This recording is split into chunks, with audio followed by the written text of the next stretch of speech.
curried butternut squash soup. Yummy, yummy, yummy. These are fall flavors at its finest, folks. I can't emphasize enough how plentiful, inexpensive, and delicious these soups are this time of year. We're going to start off by cooking a little bit of onion. We're not going for a caramelization here. We just want to give it a light saute. That's why I chose to use olive oil rather than macadamia nut oil. The olive oil isn't as high heat stable as mac is, but we don't need it in this case. I want a little bit of that flavor in there. We're also going to add some garlic in at the same time, which we're not going to caramelize. We're just going to cook it till it's done, till its bitterness is gone, and some of the flavors start to develop a little bit. At the same time, I'm going to use a little bit of turmeric, a little bit of curry powder, just to bring that flavor out. You don't need a whole bunch of this, but I want to cook this with the onions. That's how those flavors fully develop in dishes like this. Now, I got to jump on things because I knew it was going to take a while to get things going. I already have my butternut squash in the oven behind me.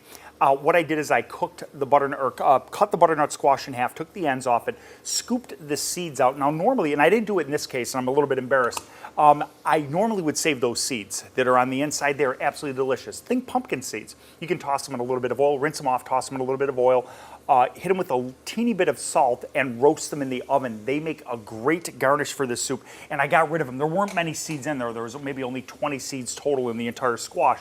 So I decided, you know, maybe I was gonna just forget about it this time. We'll do a little bit of chia seeds or something like that. Oh yeah, buddy, that's what I'm talking about. Look how beautiful that squash is. Absolutely lovely. Now that took a minute to do. This is the longest part of making this soup. It takes a good solid 45 minutes to an hour to roast that. A little bit of olive oil on the bottom. That's going to be nice and soft. We're going to cook off the onions with the spices for about another 3 minutes, add this in, a little bit of stock, then it's just a matter of waiting for it to all cook down and for the flavors to come together. This is an amazingly easy, delicious soup to make.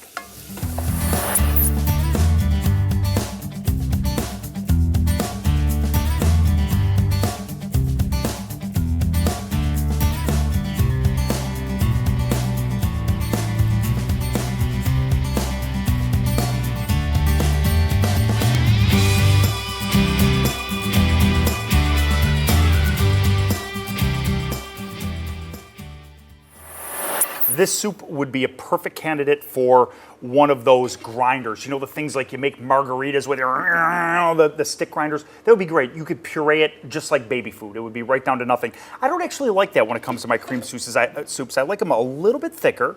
And I like to be able to see some of the vegetables in there. Now, there's not a lot of vegetables in here.